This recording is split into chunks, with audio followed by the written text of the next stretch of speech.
Our fifth speaker, Matt Hooper from IMImobile, is an experienced senior enterprise software marketer and general manager with over 20 years in international marketing, customer experience, product management, and business development. He will now talk about AI and improving the customer experience. Okay, good morning, everybody. I want to sort of share some of the things that we're seeing in the market as a cloud software provider. We're working with a lot of enterprises across sectors, helping them bring in things like conversational messaging channels into their customer service, into their marketing, and inevitably through that the use of automation and AI in particular aspects. So I think it's well documented the history of AI, where we've got to, and even last week Google got a bunch of tech journalists together down in Silicon Valley and were demonstrating Google Duplex, the ability to use a messaging interface that would actually then use a machine to phone a restaurant and make a booking, which apparently blew everybody away. So, but one of the key questions is, why now and why the explosion with something as a concept that's been around for quite a long time? Well, there are three core reasons, and the first one is big data. The sheer amounts of unstructured data is absolutely perfect for a machine to actually learn from. So that's one of the reasons. Also, the development of hardware and software models as well. If you think of Amazon with AWS, Microsoft with Azure, the sheer amount of processing power and the accessibility to it, again, lends itself very neatly in terms of the development of AI-based technology. And the third one really is the whole cloud computing economy. So from that perspective, the accessibility, the use of APIs, the use of technology is getting cheaper and cheaper, and also the accessibility of things actually now existing in the cloud is not kind of on-premise or locked off. So those three elements are kind of creating a perfect storm in the marketplace, which helps to explain, I guess, the kind of the explosion both in the interest and also in the actual applications that we're seeing in the marketplace. So in terms of the forecast, the numbers are quite staggering, and when you consider by 2021, in terms of business value, the market's going to be delivering value of about $3 trillion globally. That will represent about 6 billion hours of worker production time, which is actually being recovered from that perspective. And one of the key drivers here is the efficiencies that you can get around improving the customer experience, which I think is already mentioned today, and also how you engage with customers. Now, most enterprise boards have objectives around improving customer experience, but the reality is that this year, customer experience in a lot of enterprises will actually go down by about 30% due to the competitive nature and the changing nature of markets. So there's a key challenge there from an operational perspective, and this is an area that we work with enterprises heavily on. So one of the key sort of applications in the market are clearly around conversational-based solutions. What can you actually automate from a front-end perspective if you're an enterprise? One of those is kind of brought into the context with chatbots and virtual assistants. There's a ton of projects and pilots in the marketplace, and many are successful. The reality is that for around about 80% of chatbot projects that are currently ongoing in enterprises, about 80% of those won't actually make it into the wider commercial domain. So the market is still at an early adopter stage, even for these types of one-step types of engagement. But nevertheless, virtual assistants, conversational messaging and interaction, and those things coming together are a key driver and will be a significant driver for customer service and customer engagement moving forward over the next few years. So chatbots today, in the marketplace, is one application of AI can be fairly sort of simple. But we're seeing things come into place where, for example, retailers frequently ask questions for looking at where is my order, even going in and looking up sort of account balances. This is where the market is today for these types of elements. Multi-step and complex transactions or inquiries, which involve many data sources or many layers of data. that's still very much to come from a commercial application perspective. So in terms of the actual chatbot line, if you like, today, what we're seeing is kind of fairly basic, fairly sort of baby steps. But and I'll come on to this, the actual impact, especially on customer service operations, is already starting to become significant, and we believe will become increasingly so. When we kind of talk about these things, it's kind of important to step back and recognise what the consumers actually want from this. Do they actually want this kind of stuff in the first place? And one of the things that we did last year was go out and talk to consumers and find out what they really wanted. And the immediacy of what's been created with the smartphone economy is that folks want speed, speed, speed. They want to be dealt with in the immediacy, between 30 seconds, no more than sort of 5 minutes to get a resolution to a query. 50% of the consumers that we spoke to in the UK did say that, look, if you can improve and speed up the customer resolution, then automation was not a problem for them. And I think a good example last week, I think it was reported, I think it was one of the utilities had a slight issue with their customer service where somebody had phoned up their contact centre and they got a message saying your call is important to us. And with the next message, it said your number 150 in the queue. So, and you kind of wonder why customer experience is kind of going down and not up, right? So, but putting automation onto the front end with that kind of issue is something that can have a profound impact for enterprises. The other piece here is really what we're seeing happening with messaging. So, messaging is nothing new. SMS is still the best inbox in the world. 5 billion people use it. 98% of messages get read. 90% get read within, I think, about 3 to 5 minutes. So that's perfect. And you can even apply the conversational aspect and actually use AI from an interaction perspective with something like SMS, as well as other types of messaging channels as well. Facebook Messenger we're doing a lot of work with, seeing aspects like WhatsApp as well. And if you look at conversational messaging channels, they've actually outstripped the use of social media. I know a lot of the trade analysts that I speak to really didn't expect that to happen. So from that perspective, we've kind of got a perfect storm in the marketplace to start to automate more of these interactions. And you've also got to bear in mind as well that the majority of companies, although they might use a little bit of SMS for notifications, alerts, we all receive those, very few of those interactions are actually conversational. So there's only about 10% of enterprises have a conversational interface driven via messaging, but the kind of clues in the term conversational. So when you get a text message from a delivery courier that says do not reply to this message, well, why should that be? This kind of stuff was built for for conversation.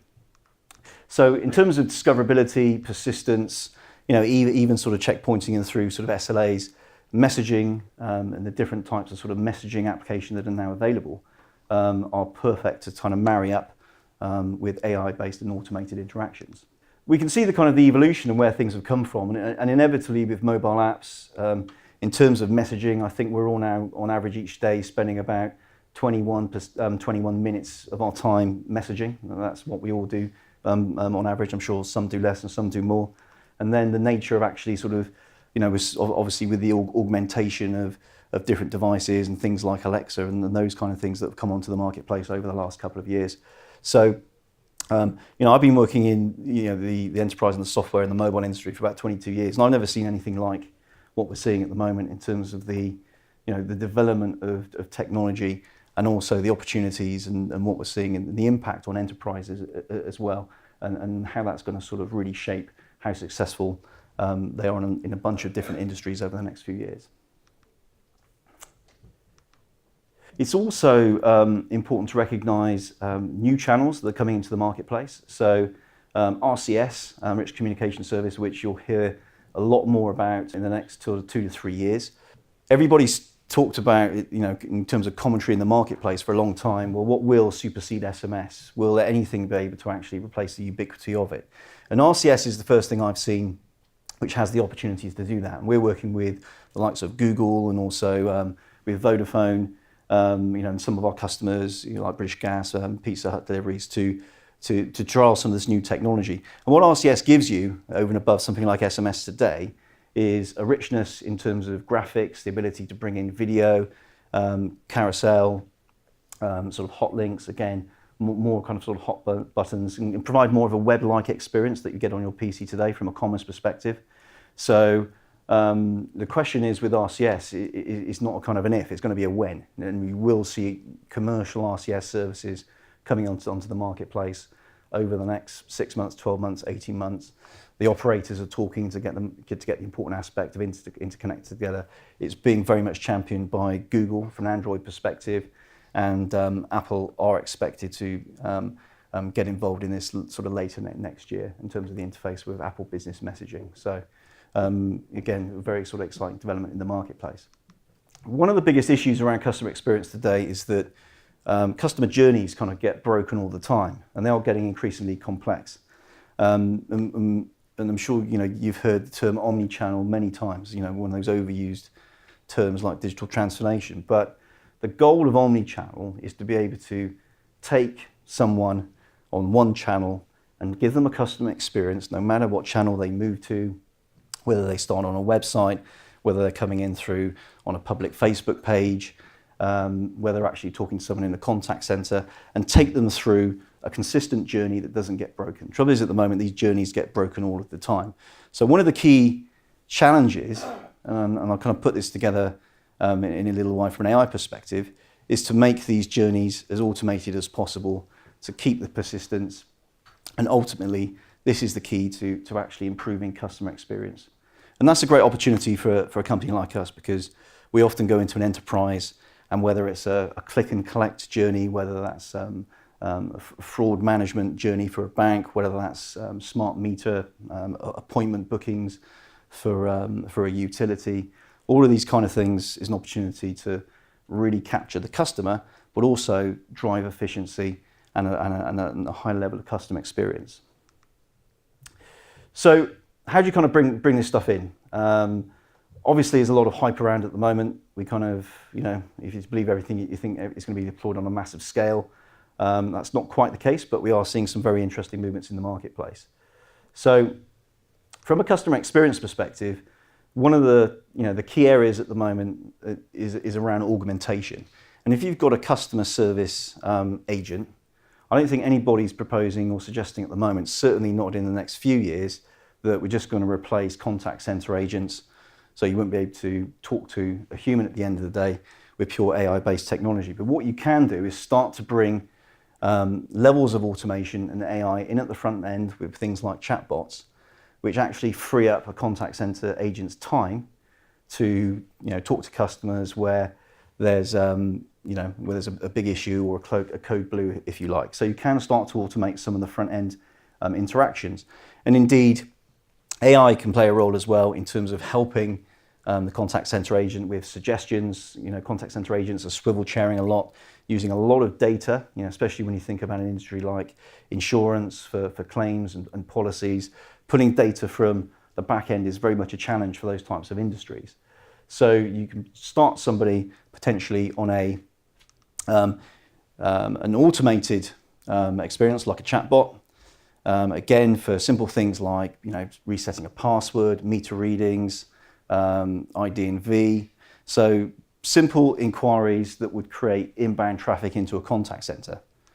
Now, if you've got a complaint, applying sort of sentiment analysis, typically that's when someone wants an interaction, certainly at the moment with a human interface.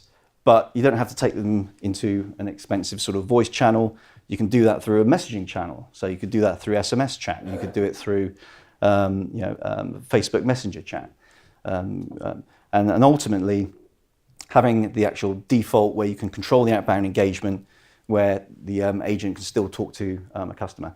And what we found through this type of model and this type of blend, which we would certainly call truly omni-channel, is that in some cases, we're seeing inbound contact center call rates, which is a big deal as a KPI in those types of environment, going down by about sort of 20-30%, and that's a big deal. And also, in some cases, we've seen with one customer saving about an hour of an agent's time in a contact center every day. That's a big deal from a KPI perspective. So, as we sort of go through automating some of those more mundane outbound support tasks, that's really where the market is at the moment. It's kind of a baby step in terms of the application of AI-based technology, but it's a great way to start to utilize chatbots and then sort of build the sophistication from there. Again, the reduction of inbound by encouraging the customer to do more self-service versus sitting on sitting there on the phone at the end of the day listening to sort of bad music from an automated call dialer.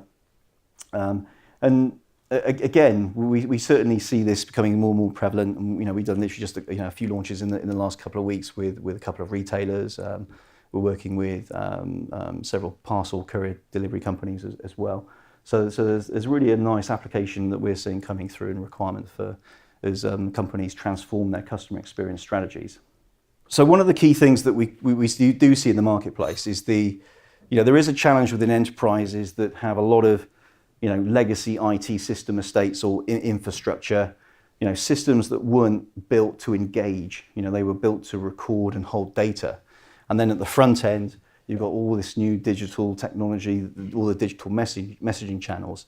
And the key requirement is around what I kind of call the digital middle ground, is that how do you kind of automate the processes to support those customer experiences and those journeys, but also as well integrate successfully with those back-end systems. That's where the real IT challenge comes in for any kind of automation, for any way of actually bringing in something like AI or a chatbot into that customer experience process. It's not just a case of standing the thing up and letting it run. It just doesn't work like that in the IT land. So again, with the focus on the actual operational processes that you're trying to control, that's a key piece of the automation puzzle as well. Whether it's resource scheduling, appointment bookings, returns, fraud management, any kind of digital customer interaction, that requires a lot of potential integration from a system perspective. Again, that's an area in our portfolio that we support large enterprises on. So there's several different approaches in the marketplace at the moment, and our approach is very much to help organizations take baby steps of all this kind of stuff. If you look at the evolution of software and especially coding within organizations and IT groups, it's gone from the process of being sort of messy, quite hard to maintain, not particularly scalable, to now having things like DevOps, very sort of modular, small teams, iterating fast, working on different aspects. But the challenge with that is it becomes very, very fragmented. So, our approach is very much helping organizations to have basically a central competence of what they need to actually try to achieve from a customer experience perspective or a customer engagement hub, having one bot-based framework that supports the customer at the front end, that's potentially pulling on different types of chatbots and AI-based technology that actually might exist in different departments. But the key is to bring it all together and provide a coherent customer experience. And that's one of the key things that we build into our portfolio. There's a huge number of different software applications and toolkits available on the marketplace now. A lot of it open source, which is great for feet on the street developers. A lot of bot building platforms, a lot of nicely packaged chatbot applications, and obviously the utilization of messaging platforms and virtual assistants as well. So, that's a lot to navigate for a lot of enterprises that are just getting into this kind of thing and trying to work out how they can deliver commercial value and customer experience value. So again, our framework is about the operational reality of what it actually takes to deliver some of these things and take it into the real world and actually achieve the objective of improving customer experience. And that's really flowed, throughout what we've done as a business from our enterprise portfolio.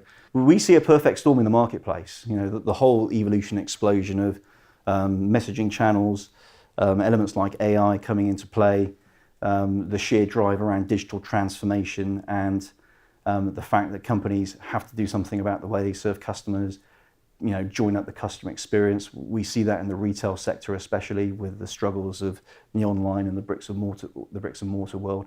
So it's a really interesting time to exist in the marketplace, and that's how we've built our portfolio of applications that can support line of business in terms of customer service, in terms of marketing, but basically we're taking care of the plumbing from the integration into networks, gateways, the kind of communications plumbing that, especially in the mobile world, which a lot of companies, including some software providers, aren't used to, but at the same time having a very clear AI-based layer and toolkit that we can actually take into customer experience programs and projects with enterprises. So with that, at the moment, we're at a point of augmentation versus replacement. I think, from the last presentation, we're probably 10 years away before there's kind of wholesale replacement when it comes to, certainly the customer service angle. But enterprises, especially the more larger complex enterprises, need support in terms of operational best practice. And that's a huge success criteria point for how AI is actually used in the world of customer experience. But the market is already there. It's early adopter phase, but it is going to explode in the next 3 to 5 years in terms of our opinion. That's it. Thanks. Any questions? Thank you very much. Simon Jeffries from Collective Clarity. I just had a question around context interpretation as opposed to text analytics or whatever. Yeah. But how advanced do you think the market is in terms of interpreting a statement like the Governor of the Bank of England saying something and that being related into how one would trade financial markets or instruments within the financial markets on what was said, as an example? Is it there? Is it there now, or whereabouts are we? Well, look, in terms of proof of concept and the technology to actually achieve that kind of use case you're talking about, yes, the technology is there. The challenge for any enterprise, whatever sector you're in, is about turning that into something which is applicable to a wider market and delivering value 24/7, day in, day out.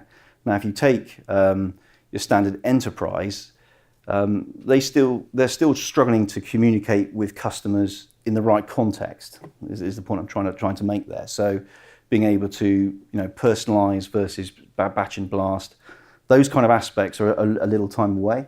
So back to your original question, the technology is undoubtedly there to be able to achieve that, but how you actually offer that as a commercial package, from an enterprise perspective, is that's the biggest challenge.